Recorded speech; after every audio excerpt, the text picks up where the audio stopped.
CPM കേന്ദ്ര committee യോഗങ്ങൾക്ക് തിരുവനന്തപുരത്ത് തുടക്കമായി. സീതാറാം യെച്ചൂരി ഉൾപ്പെടെയുള്ള CPM ദേശീയ നേതാക്കൾ യോഗത്തിൽ പങ്കെടുക്കുന്നു. ലോക്സഭാ തെരഞ്ഞെടുപ്പ് വരുന്ന സാഹചര്യത്തിൽ നിലവിലെ രാഷ്ട്രീയ സാഹചര്യങ്ങളും യോഗത്തിൽ വിലയിരുത്തും.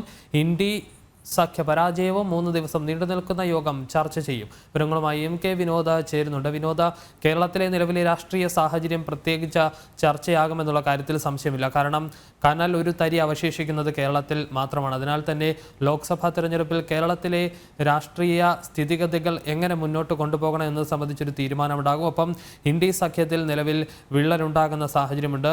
രാഹുലിൻ്റെ യാത്ര കടന്നു വരുന്ന ഓരോ സംസ്ഥാനങ്ങളിലും ഇന്ത്യ സഖ്യം തകർന്നടുകയാണ്. ബംഗാളിൽ തൃണമൂൽ കോൺഗ്രസ് വിട്ടുനിൽക്കുന്നു. ബീഹാറിലേക്ക് എത്തുമ്പോൾ JDU ഉൾപ്പെടെ NDAയുടെ ഭാഗമാകുന്ന സാഹചര്യം. ഇത്തരത്തിൽ കോൺഗ്രസിനെതിരെ പൊതുവായ വിമർശനം ഇന്ത്യ സഖ്യത്തിൽ ഉയർന്നു വരുന്നൊരു സാഹചര്യം കൂടി നിലനിൽക്കുകയാണ്. ഇതിന് ഇടയിലാണ് ഇപ്പോൾ CPM കേന്ദ്ര കമ്മിറ്റി യോഗം തിരുവനന്തപുരത്ത് ചേരുന്നത്.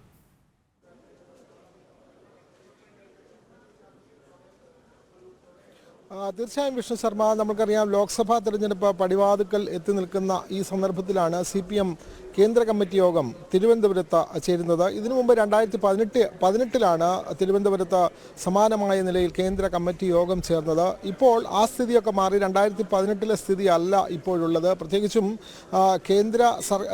കേന്ദ്രത്തിലെ BJP സർക്കാരിനെതിരെ വലിയ കൊട്ടിഘോഷിച്ച് രൂപീകരിച്ച ഇന്ത്യ സഖ്യം അങ്ങനെ തകർച്ചയുടെ വക്കിൽ നിൽക്കുന്നു. നിതീഷ് കുമാർ അടക്കമുള്ള നേതാക്കൾ അതിൽ നിന്നും പിൻവാങ്ങാൻ ഒരുങ്ങുന്നു. രാഹുൽ ഗാന്ധിയുടെ യാത്രയ്ക്ക് പിന്തുണ നൽകാതെ പ്രധാനപ്പെട്ട ഘടകകക്ഷികൾ, സംസ്ഥാനത്തെ ഘടകകക്ഷികളെല്ലാം വിഭിന്ന നിലയിൽ മുന്നോട്ട് പോകുന്നു. ഈ സാഹചര്യത്തിലാണ് വളരെ ആശങ്കാജനകമായ CPMനെ സംബന്ധിച്ച് വളരെ ആശങ്കാജനകമായ ഒരു കാലഘട്ടത്തിലൂടെ കടന്നു പോകുന്നു. ആ സന്ദർഭത്തിലാണ് വിഷ്ണു ശർമ്മ നേരത്തെ സൂചിപ്പിച്ചതുപോലെ തന്നെ ഒരു കനലിലെ ഒരു തരിയായി മാത്രം അവശേഷിക്കുന്ന കേരളത്തിൽ കേന്ദ്ര കമ്മിറ്റി യോഗം ഇന്ന് ആരംഭിക്കുന്നത്. 3 ദിവസത്തെ യോഗമാണ് നടക്കുന്നത്. ഞായർ, തിങ്കൾ, ചൊവ്വ 3 ദിവസത്തെ യോഗം തിരുവനന്തപുരത്ത് വിളപ്പിൽശാല EMS അക്കാദമിയിലാണ് ഈ കേന്ദ്ര കമ്മിറ്റി യോഗം. ഏകദേശം 85ഓളം ആളുകളാണ് കേന്ദ്ര കമ്മിറ്റിയിലുള്ളത്. നമുക്കറിയാം സീതാറാം യെച്ചൂരി, അഖിലേന്ത്യാ ജനറൽ സെക്രട്ടറി സീതാറാം യെച്ചൂരി അടക്കമുള്ള നേതാക്കൾ ഈ യോഗത്തിൽ പങ്കെടുക്കുന്നു. മുഖ്യമന്ത്രി പിണറായി വിജയൻ, സംസ്ഥാന സെക്രട്ടറി MV ഗോവിന്ദൻ അടക്കം എല്ലാ നേതാക്കളും ഇതിൽ പങ്കെടുക്കുന്നുണ്ട്. നിലവിലെ ദേശീയ രാഷ്ട്രീയ സ്ഥിതിഗതിയാണ് ഇവർ വിലയിരുത്തുന്നത്. പ്രധാനമായും CPMനെ സംബന്ധിച്ച് വിരലിലെണ്ണാവുന്ന MPമാർ മാത്രമാണ് ഉള്ളത്. ആ സന്ദർഭത്തിൽ അടുത്ത ലോക്സഭയിൽ പരമാവധി ആളുകളെ ജയിപ്പിക്കാൻ പറ്റുന്ന ഒരു സാഹചര്യം കേരളത്തിൽ മാത്രമാണുള്ളത്. അതിനെന്തെല്ലാം വഴികൾ തേടണം തുടങ്ങിയ കാര്യങ്ങൾ, ഇന്ത്യ സഖ്യവുമായി എങ്ങനെ മുന്നോട്ട് പോകണം തുടങ്ങിയ കാര്യങ്ങൾ എല്ലാം ചർച്ച ചെയ്യുന്ന വളരെ പ്രധാനപ്പെട്ട യോഗമാണ്. അതുകൂടാതെ ഇപ്പോൾ നമ്മൾക്കറിയാം സംസ്ഥാനത്തെ ഗവർണറുമായി ഒരു ഏറ്റുമുട്ടലിൻ്റെ പാതയിലാണ് പിണറായി സർക്കാർ. അതിനെ രാഷ്ട്രീയപരമായി എങ്ങനെ ഉപയോഗിക്കണം തുടങ്ങിയ കാര്യങ്ങളെല്ലാം ചർച്ച ചെയ്യുന്ന വളരെ പ്രധാനപ്പെട്ട യോഗത്തിനാണ് ഇന്ന് തുടക്കം കുറിച്ചിരിക്കുന്നത്. അതുകൊണ്ട് കേരളത്തിലെ സ്ഥിതി മാത്രമല്ല, ദേശീയ രാഷ്ട്രീയത്തിലെ വളരെ പരമപ്രധാനമായ സ്ഥിതിഗതികളെല്ലാം വിലയിരുത്തുന്ന ഒരു യോഗമായി ഇന്ന് കേന്ദ്ര കമ്മിറ്റി യോഗം ആരംഭിക്കുകയാണ്. വിഷ്ണു ശർമ്മ, ഇപ്പോൾ വളരെ പ്രധാനപ്പെട്ട നേതാവ് MV ഗോവിന്ദൻ നമ്മളോട് പ്രതികരിക്കുന്നു. നമുക്ക് ആ പ്രതികരണത്തിലേക്ക് പോകാം.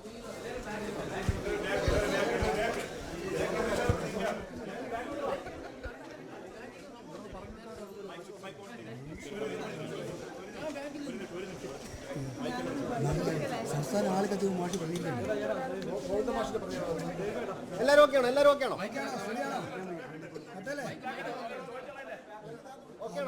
ഗവർണറുടെ സുരക്ഷയ്ക്കായിട്ട് രാജ്ഭവനിലേക്ക് CRPF വന്നിരിക്കുകയാണ്.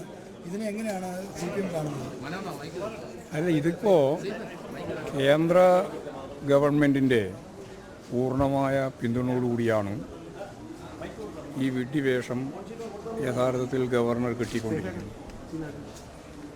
നിലവിട്ട നിലപാടാണ് അദ്ദേഹം സ്വീകരിക്കുന്നതെന്നും ഭരണഘടന പരമായിട്ട് ചെയ്യേണ്ടുന്ന ഉത്തരവാദിത്തങ്ങൾ നിർവഹിക്കാതെ ഭരണഘടനാ ബാഹ്യമായ രീതിയിലുള്ള ഇടപെടലുകളും സാധാരണ മനുഷ്യന് ചിന്തിക്കാൻ സാധിക്കുന്നതിൻ്റെ അപ്പുറത്തുള്ള നിരവധിയായ പ്രവർത്തനങ്ങളുമാണ് അദ്ദേഹം നടത്തിക്കൊണ്ടിരിക്കുന്നത്. മിഠായി തെരുവിൽ മിഠായിയും അതുപോലെ തന്നെ നമുക്കെല്ലാം അറിയുന്നത് പോലെ കോഴിക്കോടിന് അരുവയൊക്കെ വാങ്ങാൻ പോയ ചിത്രം നമ്മളെല്ലാം മനസ്സിലുണ്ട്. അതൊരു സെക്യൂരിറ്റി ഉണ്ടായിരുന്നില്ല, ഒരാളും വേണ്ടി വന്നില്ല. ഇവിടെ ഒരു കടയുടെ മുമ്പിൽ കയറിയിരുന്ന് അവസാനം പത്രക്കാർ പറഞ്ഞ 1000 രൂപ അവർക്ക് കൊടുക്കുകയും ചെയ്തിട്ടുണ്ട് എന്നാണ് പറയുന്നത്. എന്ന് പറഞ്ഞ് എന്തും ചെയ്യാന്നുള്ളതാണ്. ഒരു കാര്യം ഇപ്രാവശ്യം വ്യക്തമായിട്ടുണ്ട്. മാധ്യമങ്ങളെല്ലാം കൂടി ചേർന്ന് ഒരു കാര്യം പുറത്തു കൊണ്ടുവന്നിട്ടുണ്ട്. അതായത് എൻ്റെ വണ്ടിക്ക് അടിച്ചു എന്ന് അദ്ദേഹം പറഞ്ഞത് ശുദ്ധ കളവായിരുന്നു. അപ്പോൾ അദ്ദേഹം പറയുന്നതിൽ വലിയ ഒരു ഭാഗം കളവാണ് എന്ന് രാജ്യത്തിന് മനസ്സിലാക്കാൻ സാധിക്കുന്ന രീതിയിലാണ്. SFIക്കാരും കരിങ്കൊടിയൊക്കെ വേറെ എവിടെയോ ആണ് ഉണ്ടായിരുന്നത്. അതിന് എത്രയോ ദൂരെയാണ് വാഹനം നിർത്തിയിട്ട് അദ്ദേഹം അങ്ങോട്ടേക്ക് പോയത്, ആക്രോശിച്ചുകൊണ്ട് അങ്ങോട്ടേക്ക് പോയത് എത്രയോ ദൂരെയാണ്. അപ്പോൾ അവരാരും വാഹനത്തിൻ്റെ അടുത്തേക്ക് എത്തിയിട്ടേയില്ല. അപ്പോൾ എന്നിട്ട് പറയുകയാണ് എന്നെ ആക്രമിക്കാൻ വന്നിരിക്കുന്നു, അതുപോലെ തന്നെ എൻ്റെ കാറിന് അടിച്ചിരിക്കുന്നു എന്നൊക്കെയുള്ള കളവാണ് പറയുന്നത്. അതിനല്ലേ കളവെന്ന് പറയാം, അല്ലേ? സംഭവം ഇല്ലാതൊന്നിനല്ലേ കളവെന്ന് പറയുന്നത്. ആ കളവാണ് ഗവർണർ പറയുന്നത്. അതിപ്പോൾ പകൽ വെളിച്ചം പോലെ മാധ്യമങ്ങളും എല്ലാം കൂടി ചേർന്ന് ആ കാര്യം അങ്ങോട്ട് ശരിയായി കാണിച്ചപ്പോൾ അദ്ദേഹം പറയുന്നത് തെറ്റായിരുന്നുവെന്നും കളവായിരുന്നുവെന്നും ആളുകൾക്ക് ബോധ്യമായിട്ടുണ്ട്. അപ്പോൾ ഉദ്ദേശം എന്താ പറഞ്ഞാൽ ഇവിടെ എന്നെ ആക്രമിക്കുന്നു എന്ന ഒരു നില വരുത്തി കേന്ദ്ര ഗവൺമെൻറ് അതിൻ്റെ മേലെ നിലപാട് നടപടി ഒക്കെ ഉദ്ദേശിച്ചുകൊണ്ടാണ് ഗവർണർ ഇതുപോലുള്ള വിഡ്ഢിവേഷം, ഞാൻ ആദ്യം പറഞ്ഞത് തന്നെയാണ്, വിഡ്ഢിവേഷം കെട്ടിക്കൊണ്ടിരിക്കുന്നത്. അതൊന്നും കേരളീയ സമൂഹത്തിൽ ഏശാൻ പോകുന്നില്ല. ന്യായമായിട്ടും സത്യസന്ധമായിട്ടും ശരിയായ രീതിയിലും രാഷ്ട്രീയ പ്രവർത്തനം നടത്തി മുമ്പോട്ടേക്ക് പോകുന്ന ഒരു ജനതയുള്ള നാടാണ് കേരളം. ആ കേരളത്തിൽ ഇതുപോലുള്ള തെറ്റായ പ്രവണതയുടെ ഭാഗമായിട്ടുള്ള കാര്യങ്ങളാണ് ഇപ്പോൾ ഗവർണർ ചെയ്തുകൊണ്ടിരിക്കുന്നത്. അത് ഇപ്പോഴെല്ലാവർക്കും വ്യക്തതയോടുകൂടി മനസ്സിലാക്കാൻ CPM അത് സംബന്ധിച്ച് ചർച്ച ചെയ്തിട്ടില്ല. തിരിച്ചു വിളിച്ചു എന്ന് പറയുന്നത് കൊണ്ടും വേറെ വലിയ ഗുണമൊന്നും ഉണ്ടാവില്ല. അദ്ദേഹം പോയി ഒരു എക്സ് പോയി വൈ വരും. അത് ഇതിനേക്കാളും ചിലപ്പോൾ മൂത്ത RSS തന്നെ ആവാനാണ് സാധ്യത. അതുകൊണ്ട് തിരിച്ചു വിളിക്കുക എന്നുള്ളതിനെ സംബന്ധിച്ച് ഇദ്ദേഹം എടുത്തുകൊണ്ടിരിക്കുന്ന നിലപാടിൻ്റെ മേലെ ആളുകൾ ആ രീതിയിൽ ചിന്തിക്കുന്നുണ്ട് എന്നുള്ളത് സത്യമാണ്. അവിടെ ഞങ്ങളൊരു മുദ്രാവാക്യമായിട്ട് അതിപ്പോൾ ഇത് എടുത്തു കഴിഞ്ഞിട്ടില്ല. ഇനി വേണമെങ്കിൽ അത് സംബന്ധിച്ച് ആലോചിക്കാവുന്നതാണ്. പക്ഷേ കേന്ദ്രസേന വരുമ്പോൾ സാധാരണ പാലിക്കേണ്ട ചില മാനദണ്ഡങ്ങൾ ഉണ്ട്, അത് സംസ്ഥാനം അറിയിക്കണമെന്നൊക്കെ ഉണ്ട്. പക്ഷെ അതൊന്നും പാലിച്ചില്ല. ഇത് ഇതൊക്കെ ചെയ്യുന്നതൊക്കെ ന്യായമായിട്ട് ചെയ്യുന്നതാണോ? അപ്പോൾ ഇതൊക്കെ ചെയ്യുന്നത് ഞാൻ നേരത്തെ പറഞ്ഞതുപോലെ അവരുടെ അജണ്ടയാണ്. 356 ഈ കേരളത്തിൽ നടക്കാൻ പോകുന്നില്ല. എന്ന് ഫാസം വരണം. അത് ഈ തെരഞ്ഞെടുപ്പ് കഴിഞ്ഞതിന് ശേഷം നമുക്ക് നോക്കാം. അല്ലാണ്ട് അതാ പറഞ്ഞ വളഞ്ഞ വഴിയായാലും നേരെ വഴിയായാലും ഇന്നത്തെ ഇന്ത്യയിൽ ഇതുപോലുള്ളൊരു സന്ദർഭത്തിൽ ഇവരുദ്ദേശിക്കുന്ന 356 വകുപ്പൊന്നും നടപ്പിലാക്കാൻ സാധിക്കുന്ന കാര്യമല്ല. ഗവൺമെൻറ് ഇവിടെയുണ്ട്, ജനങ്ങളുടെ പിന്തുണയുള്ള ഗവൺമെൻറ്റാണ്. ഇലക്ഷനാണ് അവർ ഉദ്ദേശിക്കുന്നുണ്ടാകുക. ഒന്നും നേടാൻ ഈ കേരളത്തിൽ സാധിക്കില്ല. BJPക്ക് ഒരു സീറ്റും കേരളത്തിൽ BJP കിട്ടില്ല. പ്രശ്നം ഉണ്ടാക്കാൻ തന്നെയാണ് ശ്രമിക്കുന്നത്. അതുകൊണ്ട് BJPയും കോൺഗ്രസും UDFും ചേർന്നുകൊണ്ട് നമുക്കെതിരായിട്ട് ചിലപ്പോഴും ഒരു നീക്കം. കാരണം രണ്ടാളും മുഖ്യശത്രുവായിട്ട് CPMനെയാണ് പ്രഖ്യാപിച്ചിട്ടുള്ളത്. SFI പ്രതിഷേധം SFIക്കാരല്ലേ തീരുമാനിച്ചത്. അവർ തുടരുമായിരിക്കും. അവരിപ്പോൾ തുടരുന്നു എന്നുള്ളതാണല്ലോ കാണുന്നത്. CRP ഉള്ളത് കൊണ്ട്, പട്ടാളം വന്നുകൊണ്ട് ആരെങ്കിലും പ്രതിഷേധം അവസാനിപ്പിക്കുമോ? പ്രതിഷേധിക്കാൻ തീരുമാനിച്ചവർ പ്രതിഷേധിച്ച് മുന്നോട്ടേക്ക് പോകില്ല. അതിൽ പട്ടാളോ അതുപോലെ തന്നെ പോലീസോ ആണോ, അല്ല വേറെ സെൻട്രൽ ഫോഴ്സാണോ അതിന് തടസ്സമായി നിൽക്കുക? സമാധാനം ഇതുപോലെ ക്രമസമാധാനമുള്ള ഒരു സംസ്ഥാനം കേരളത്തിൽ, ഇന്ത്യയിൽ വേറെ എവിടെയില്ല. ഒരു ഗവർണർക്ക് ഒരു പിടിയുടെ മേലെ കുത്തിയിരിക്കാൻ 1.5 മണിക്കൂർ 2 മണിക്കൂർ ഇരിക്കാൻ സാധിച്ച വേറെ ഈ കേരളത്തിൽ ഏത് സംസ്ഥാനമായിട്ടുള്ളത്? മിഠായി തെരുവിൽ പോയിട്ട് മിഠായി വാങ്ങാനും ഹലുവ വാങ്ങാനും സാധിക്കുന്ന ഒരു പോലീസുകാരൻ്റെ ഉള്ളിൽ പോകാൻ സാധിക്കുന്ന ഒരു ഗവർണർക്ക് ഈ കേരളത്തിലല്ലാതെ അങ്ങനെ പോകാൻ പറ്റുമോ? ഒരെവിടെയും കിട്ടുമോ? അപ്പോൾ അതിന് 1000 രൂപ കൊടുത്തിന്. 1000 രൂപ കൊടുത്തിന്.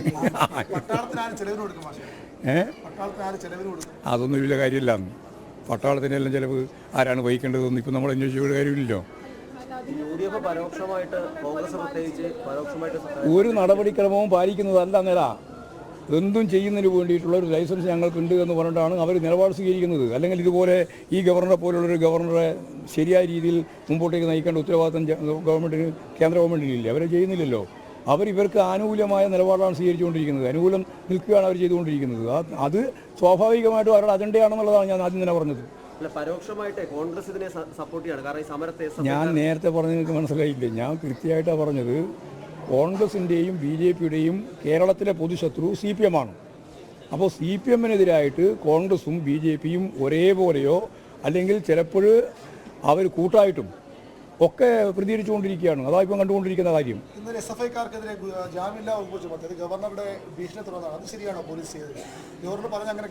അതെല്ലാം കോടതി പരിശോധിക്കേണ്ടതാണ്.